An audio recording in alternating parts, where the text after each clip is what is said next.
The research ship Nova Dawn moved slowly through the dark space near the Kepler belt.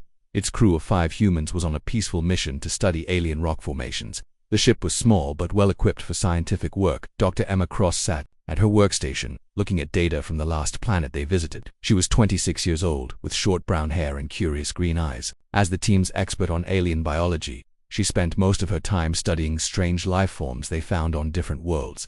"Emma, come look at this," called Captain David Riley from the main screen. He was a calm man in his 40s who had been leading space missions for 10 years. Emma walked over to see what he was pointing at. On the screen were several large dark ships moving toward them. The ships looked nothing like human technology. They were black and covered with sharp edges that looked like weapons. "Those are Vorthok ships," said pilot Marcus Webb, his voice full of worry.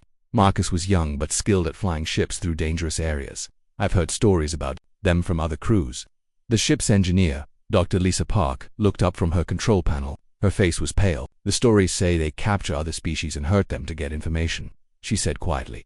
Communications Officer Ben Hayes was trying to send messages to the approaching ships. "They're not answering our calls," he reported, "but they're scanning our ship with some kind of energy beam." Captain Riley made a quick decision. "Marcus, try to get us away from here, full speed." Marcus's hands moved quickly over the controls, but it was too late. A blue beam shot out from the lead Vorthok ship and hit the Nova Dawn.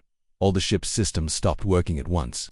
The lights went out, leaving them in darkness except for the emergency power.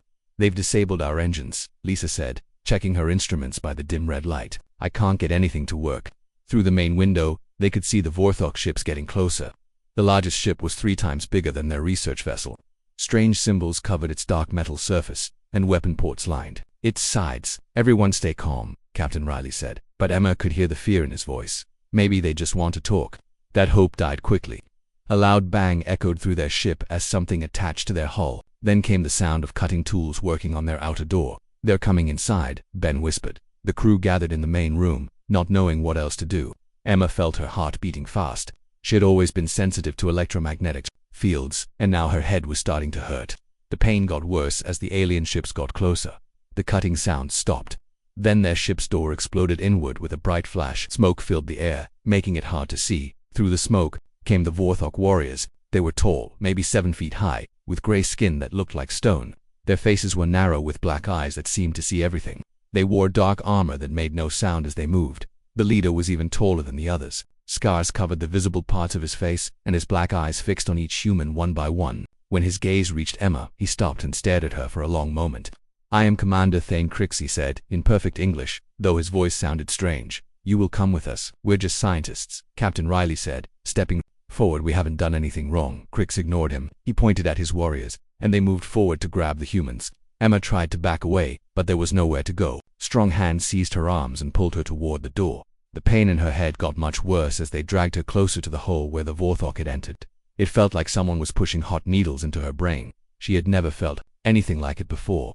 "Wait," she gasped. "Something's wrong. Your ships, they're doing something to me." Crix stopped and looked at her with new interest. "Interesting," he said. He spoke to one of his warriors in their own language. The warrior held up a small device and pointed it at Emma. The device made a high-pitched sound. "Very interesting," Crix repeated, this time with what might have been a smile. "Take the others to the holding area. Bring the female to the examination room." "No," Captain Riley shouted. He tried to reach Emma, but 2 Vorthok warriors blocked his way. "Take me instead. I'm the captain."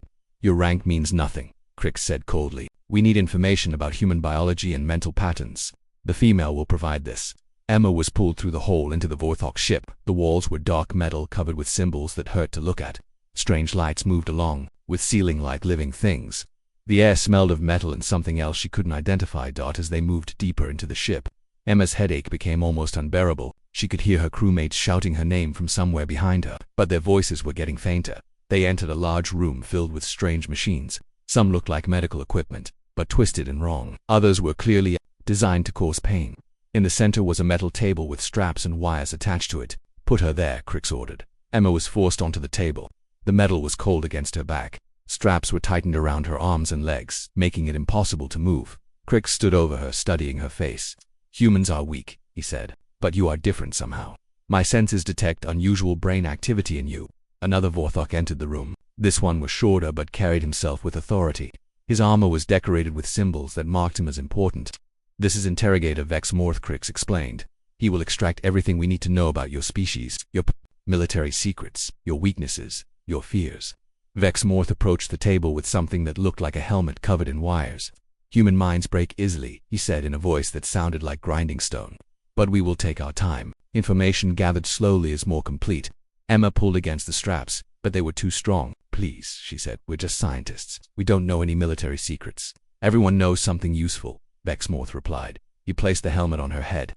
Immediately, Emma felt electricity moving through her brain. It didn't hurt yet, but she knew it would soon.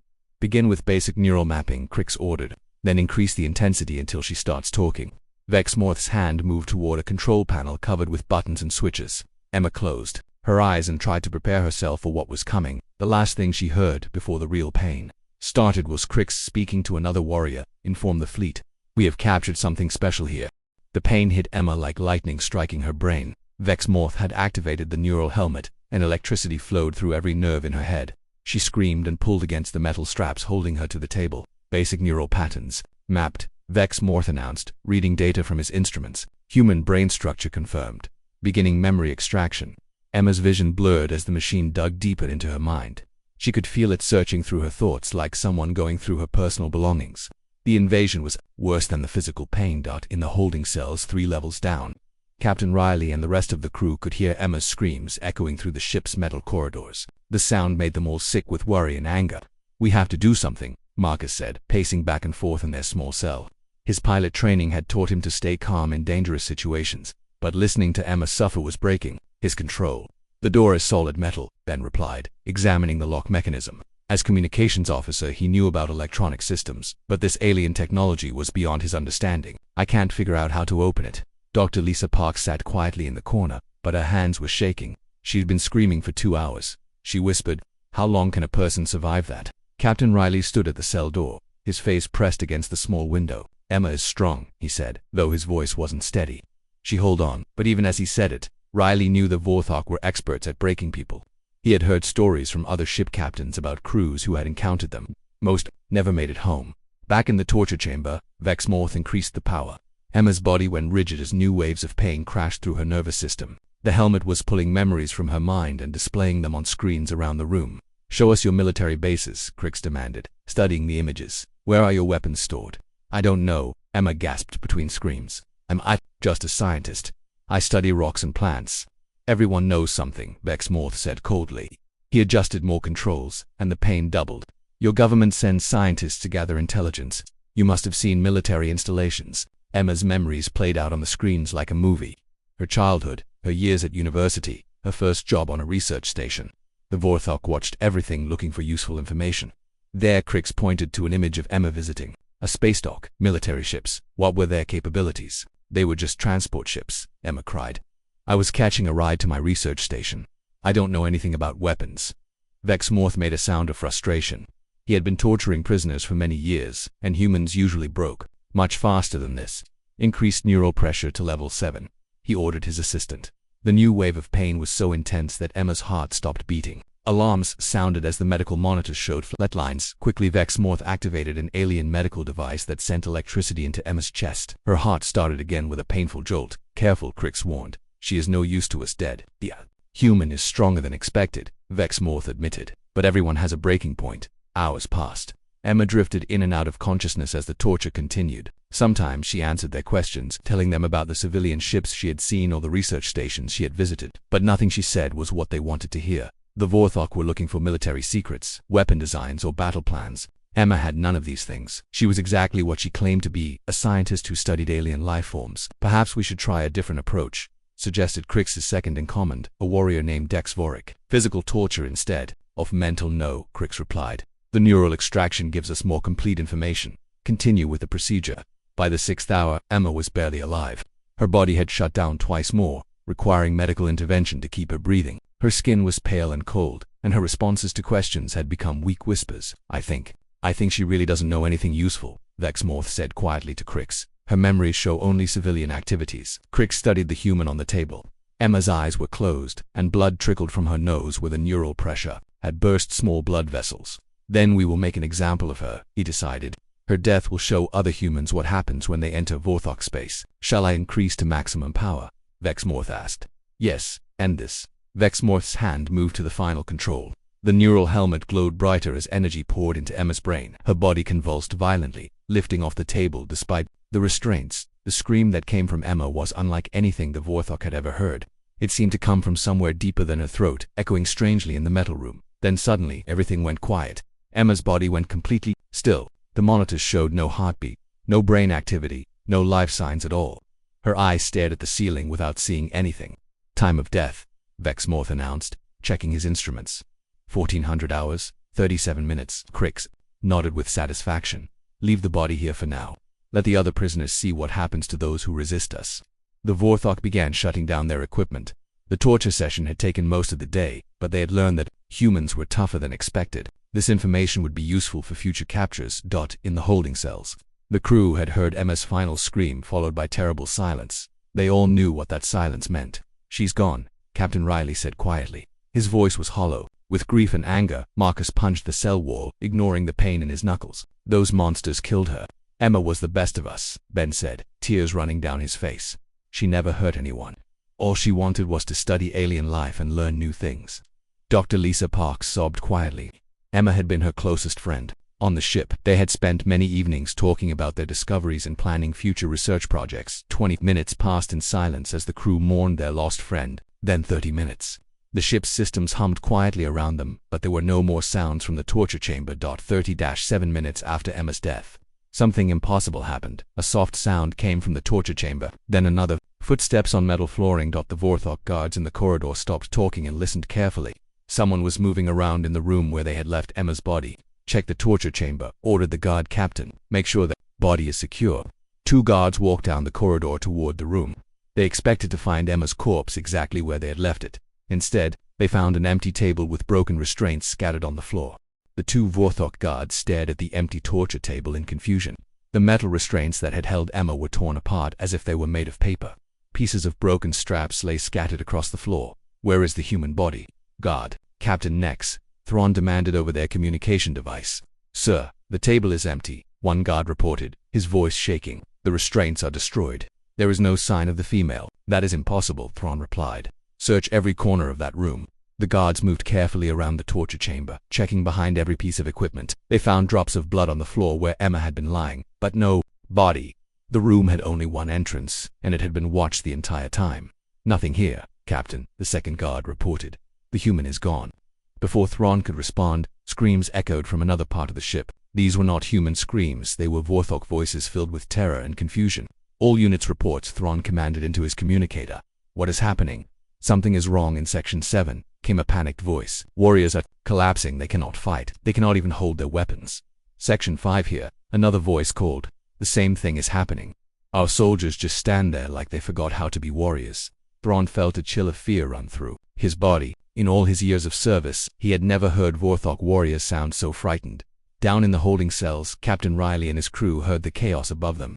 Alien voices shouted in panic, and heavy footsteps ran through the corridors. What's going on up there?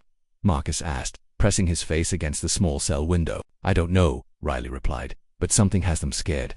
The sound of approaching footsteps made them all move to the back of their cell. But when the figure appeared in the corridor, they couldn't believe what they saw. It was Emma. We walked calmly down the hallway, her movements smooth and quiet. Her clothes were torn from the torture, and her hair was messy, but she was alive. More than alive, she seemed perfectly healthy. Emma, Ben shouted. How did you escape? Emma turned toward their cell, and they saw her face clearly for the first time. Her eyes were different. They still looked like Emma's green eyes, but there was something else behind them. Something ancient and knowing. Hello, friends, Emma said. Her voice sounded the same, but there were strange harmonics in it that made the air vibrate slightly. I have come to free you. She placed her hand on the cell door's lock mechanism. The metal began to glow with a soft blue light, and they heard clicking sounds as the complex lock opened by itself. How did you do that? Dr. Lisa Park asked as they stepped out of the cell. I learned many things while I was away, Emma replied with a small smile. The Vorthok taught me more than they intended. Before anyone could ask more questions, a group of Vorthok warriors appeared at the end of the corridor. They were moving slowly, as if walking through water. Their weapons hung loose in their hands, and their faces showed confusion instead of aggression. Stop, humans, one warrior said, but his voice lacked any authority. You must, ... He trailed off, seeming to forget what he was trying to say. Emma walked toward the warriors. The humans expected a fight, but something very different happened. As Emma got closer to the Vorthok, they became even more confused and peaceful. "You do not want to hurt anyone," Emma said to them in their own language. Her pronunciation was perfect, though she had never learned to speak Vorthok before. "We do not want to hurt anyone," the lead warrior repeated slowly, as if the idea was new to him. "You want to help others and create beautiful things," Emma continued. "We want to help others," the warriors said together, their voices becoming dreamy and distant. "Go to your quarters and rest," Emma told them. "Think about art and music instead of war." The Vorthok warriors turned and walked away, moving like people in a peaceful dream. They left their weapons on the floor without a second thought. Captain Riley stared at Emma in amazement. "What did you do to them?" "I removed their ability to feel aggression," Emma explained calmly. "It is a simple adjustment to their brain chemistry. They are happier now." "Simple adjustment," Marcus repeated. "Emma, you died." "We heard you die. How are you even alive?" Emma looked at her friends with something like sadness in her strange eyes. "Death is not always permanent," she said. "Sometimes it is just a doorway to something else." They moved through the ship's corridors, encountering more Vorthok along the way. Each group of warriors fell under Emma's influence, becoming peaceful and confused. Some began humming quietly to themselves. Others sat down and started drawing pictures on the walls with their fingers. "This is impossible," Dr. Park whispered. "People can't just change other people's brain chemistry by touching them." "I am not exactly people anymore," Emma replied. "The torture broke something inside me, or perhaps it fixed something that was broken long ago." They reached the main command center of the Vorthok ship. Commander Crix stood at the central control station, watching his warriors become peaceful through the security cameras. His face showed anger and fear. "What have you done to my crew?" Crix demanded when he saw Emma enter. "I have given them peace," Emma answered. "They no longer feel the need to hurt others. It is a gift." Crix pulled out his energy weapon and pointed it at Emma. "You are some kind of witch, but you can still die." He fired the weapon directly at Emma's chest. The energy beam hit her and passed through her body as if she was made of light. Emma did not even move. "Your weapons cannot harm me now," she said. "But I can still help you, just like I helped your warriors." Crix backed away, his eyes wide with terror. "Stay away from me, human demon." "I am not a demon," Emma said gently. "I am what your people created when you tortured me to death. You awakened something that had been sleeping for a very long time." She stepped closer to Crix, and the Vorthok commander began to change just like his warriors. The anger left his face, replaced by confusion and then by something like wonder. "I do not understand," Crix said slowly. "Why do I no longer want to conquer and destroy?" "Because that desire was never truly part of you," Emma explained. "It was taught to you by those who came before. Now you can choose your own path." Emma turned to her human friends, who had watched everything in stunned silence. "We need to return to our ship," she said. "There are others like me awakening across the galaxy. We have much work to do." Back aboard the Nova Dawn, Captain Riley and his crew sat in the main room staring at Emma. She looked like their friend, but everything about her had changed. She moved with impossible grace, and her eyes seemed to see things that weren't there. "Emma," Dr. Lisa Park said carefully, "we need to understand what happened to you. What are you now?" Emma sat down across from them, folding her hands in her lap. When she spoke, her voice carried those same strange harmonics that made the air vibrate. "I am still Emma Cross, your friend and colleague," she began. "But I am also something much older. The torture broke down barriers in my mind that had been there since birth. It awakened memories that belonged to a different species entirely." "That's impossible," Ben said. "You're human. We've known you for 3 years." "I am human," Emma agreed. "But humanity is not what we thought it was. We are the children of a species called the Builders. They lived in this galaxy millions of years ago, long before any of the current races existed." She stood up and walked to the main viewing screen. With a gesture, the screen activated and showed images that none of whom had ever seen before. Ancient cities of crystal and light.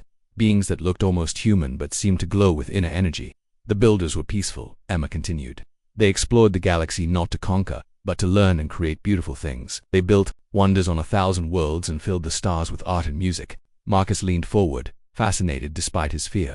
"What happened to them?" "They were destroyed by species like the Vorthok," Emma said sadly. "Aggressive races that could only understand conquest and violence. The Builders tried to defend themselves, but they were not warriors. One by one, their worlds fell." The images on the screen changed to show great battles in space. The peaceful Builders fought desperately against dark ships filled with creatures bred for war. It was clear they were losing before the last of their kind died. Emma continued. "The Builders made a final plan. They could not save themselves, but they could plant seeds for the future. They scattered their genetic code and memories throughout the galaxy, hiding them in the DNA of primitive species." Captain Riley felt a chill as he realized what Emma was saying. "You mean humans carry Builder DNA?" "Every human carries pieces of their genetic pattern," Emma confirmed, "but it remains dormant unless activated by extreme trauma, specifically torture and death." The builders designed it this way so their children would only awaken when truly needed. So when the Vorthok tortured you to death, Dr. Park began, they triggered the awakening protocol. Emma finished. My human consciousness merged with builder memories and abilities that have been sleeping in my DNA for my entire life.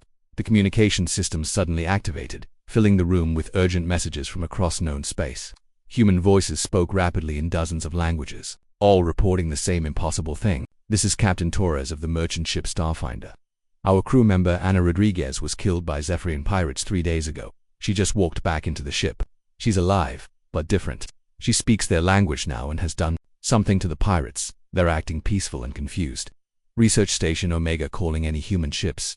Dr. James Wright died during interrogation by Krolik's forces. 2 hours ago he returned to his cell. The aliens can't seem to remember why they wanted to hurt anyone. Wright is trying to explain what happened, but we don't understand. Military base on Kepler 7 reporting.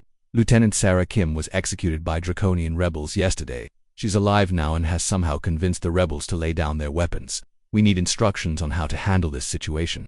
Message after message came through the communication system. Across the galaxy, humans who had been tortured to death by various alien species were returning to life. All of them showed the same changes as Emma. It's happening everywhere, Ben whispered, staring at the communication panel. Emma nodded. The awakening was designed to spread once it began. Each activated human sends a signal through quantum space that triggers others who carry the right genetic markers. Within days, there will be thousands of us. What do you want? Captain Riley asked. What are you planning to do with these powers? What the builders always wanted, Emma replied, to bring peace to the galaxy. But not through conquest or force, through understanding and healing. She gestured toward the screen again, and it showed current events happening across space. Vorthok fleets were stopping their attacks and returning to their home worlds. Pirate gangs were disbanding and offering to help repair the damage they had caused. Warlike species that had fought for centuries were laying down their weapons. Every species that encounters one of the awakened humans loses their ability to feel aggressive urges, Emma explained. It's not mind control. We simply remove the chemical processes in their brains that create the desire for violence. But that changes who they are, Marcus protested. You're taking away their free will. Are they less free without the compulsion to hurt others? Emma asked. The Vorthok who attacked us are now creating art and music. They seem happier than they were as warriors. Dr. Park looked troubled, but some aggression is natural. It's part of survival instincts. We don't remove the ability to defend themselves, Emma clarified. Only the desire to harm others for conquest, pleasure, or dominance. They can still protect their families and homes if needed. The communication system brought another message, this one different from the others. It was Commander Crix's voice, speaking from the Vorthok ship. Human vessel Novadon, this is Crix of the Vorthok Empire. I wish to apologize for our actions. I do not understand why we thought violence was necessary. Your Emma Cross has shown us a better way. We request permission to escort you safely to human space. Captain Riley looked at Emma in amazement. You've changed their entire civilization in a few hours. Not changed, Emma corrected. Freed. The capacity for peace was always there, buried under layers of cultural conditioning and biological drives. We simply removed the barriers. What happens now? Ben asked. What do you and the other awakened humans plan to do? Emma was quiet for a long moment, staring out at the stars. We will spread throughout the galaxy, bringing peace wherever we go. Every violent species will be given the choice to embrace harmony or have violence removed from them. And if they refuse, Marcus asked, then they will lose the ability to refuse, Emma said simply. Violence and aggression will become impossible for them. They will find new purposes in art, science, and creation. What about us? Dr. Park asked quietly. Your original crew. What happens to humans who haven't been awakened? Emma turned to look at her friends with genuine affection in her strange eyes. You will continue to be human as you always were, but you will live in a galaxy where war and cruelty are no longer possible. Your children will grow up in a universe of peace. The communication system activated again, bringing word of more awakenings across human space. The transformation was accelerating, spreading faster than anyone had imagined possible. Emma smiled as she listened to the reports. The builder's long plan is finally coming to completion, she said. Soon, the galaxy will know peace for the first time in millions of years. 6 months had passed since Emma's awakening. The galaxy was a very different place now. Captain Riley stood on the observation deck of the massive ship that had appeared from nowhere 3 months ago. Emma called it a builder vessel, constructed from technology that materialized from quantum space. When enough awakened humans gathered together, the ship was beautiful beyond human imagination. Its walls seemed to be made of living crystal that pulsed with soft light. Gardens grew in impossible spirals through the corridors, and the air itself seemed to sing with harmony. Still hard to believe this is real, Marcus said, joining Riley at the viewing window. Below them stretched a fleet of similar ships, each one carrying awakened humans to different parts of the galaxy. Sometimes I miss the old days, Riley admitted, when things were simpler. When Emma was just our scientist who got excited about alien plants. Dr. Lisa Park approached them, carrying a datapad filled with reports from across known space. The transformation is almost complete, she announced. The last Vorthok battle fleet surrendered yesterday. They're asking for help converting their weapons factories into art schools. What about the Draconians? Marcus asked. Their entire warrior caste has become philosophers, Lisa replied with amazement in her voice. They spend their days writing poetry and debating ethics. It's like they're completely different people. Ben Hayes looked up from his communication station. We're getting reports from the Outer Rim territories. The awakened humans there have made contact with species we've never seen before, apparently. There are creatures that had been hiding from galactic civilization for thousands of years because they were afraid of the violence. They're coming out now, Riley asked. Yes, sir. They say they can sense that the galaxy is safe for peaceful species again. Through the crystal windows, they could see Emma standing in the ship's central garden. She was surrounded by beings from dozens of different worlds, former Vorthok warriors who now created sculptures, experts who had become teachers, and creatures so alien that humans had no names for them. Emma had changed even more in the past months. She still looked human, but light seemed to shine from within her skin. When she spoke, everyone listening felt a deep sense of peace and understanding. She's barely Emma anymore, Dr. Park said sadly. Sometimes I try to talk to her about the old days, about our research projects. But she seems so distant. The builder consciousness is getting stronger, Riley observed. I can see it in her eyes. She's becoming something beyond human. They watched as Emma raised her hand, and holographic images appeared in the air above the garden. The images showed scenes from across the galaxy, worlds that had been torn by war for centuries now blooming with new life and creativity. Look at this, Ben called from his station. I'm receiving a message from Earth. The awakened humans there have convinced every government to dissolve their military forces. They're converting weapons into tools for building and exploration. The same thing is happening everywhere, Lisa added, reading from her datapad. There hasn't been a single act of violence reported anywhere in human space for 2 months. As they talked, Emma entered the observation deck. She moved with that same impossible grace, her feet barely seeming to touch the floor. When she looked at them, they felt the familiar mixture of love for their old friend and unease at what she had become. My friends, Emma said, her voice carrying harmonics that made the crystal walls resonate. I wanted to speak with you before we reach the next system. What's in the next system? Riley asked. The last holdout, Emma replied. A species called Corvin. They have refused all attempts at peaceful contact. They believe that war and conquest are the only worthy pursuits in life. Marcus frowned. What will you do if they won't listen? The same thing we have done everywhere else, Emma said calmly. We will remove their capacity for violence and help them find better purposes for their lives. Emma, Dr. Park said carefully, don't you think some people should have the right to choose, even if they choose wrongly? Emma was quiet for a moment, staring out at the stars. I asked myself that question many times in the beginning, she finally said, but then I think about all the beings who died because violent species were allowed to continue their ways. The builders themselves were destroyed because they respected the right of others to choose violence but forcing peace on everyone. Riley began. Is it truly force if the result is happiness? Emma interrupted. Every species we have forced to become peaceful has thanked us afterward. They tell us they feel free for the first time in their lives. What about humanity? Ben asked. What happens to normal humans like us in this new galaxy? Emma turned to look at each of them with genuine affection. You will live as you choose, she said. The awakened humans are guardians now. We protect the galaxy so that species like yours can explore, create, and grow without fear. Will there be more awakenings? Lisa asked. Perhaps, Emma replied, if the need arises, but I hope not. Each awakening requires terrible suffering to trigger it. I would prefer that no more humans have to die as I did. A soft chime sounded through the ship, indicating they were approaching their destination. Through the windows, they could see a system with several heavily fortified worlds. Massive battle. The stations orbited each planet, bristling with weapons. The Corvin Empire, Emma announced. They have been preparing for our arrival. They think they can fight us. Can they? Marcus asked. Emma smiled sadly. No. Their weapons cannot harm us any more than the Vorthok weapons could. But they will try, and their failure will confuse and frighten them until we can help them understand. As they watched Corvin warships move to intercept their fleet, the alien vessels opened fire, sending streams of energy and missiles toward the builder ships. But the weapons passed through the crystal hulls as if they were made of light. Beginning peaceful contact protocols, Emma announced to the ship, all awakened humans, prepare for consciousness integration. Emma closed her eyes, and suddenly, the ship was filled with a presence that was vast and ancient in kind. The builder consciousness flowed through every corridor and chamber, touching the minds of everyone aboard. Riley felt a moment of panic as the alien presence brushed against his thoughts. But then came a feeling of perfect safety and understanding. He could sense Emma's consciousness within the greater whole, still recognizably her, but expanded beyond anything purely human. "Do not be afraid," Emma's voice echoed through the ship, though her lips didn't move. "We go now to complete the work the builders began so long ago.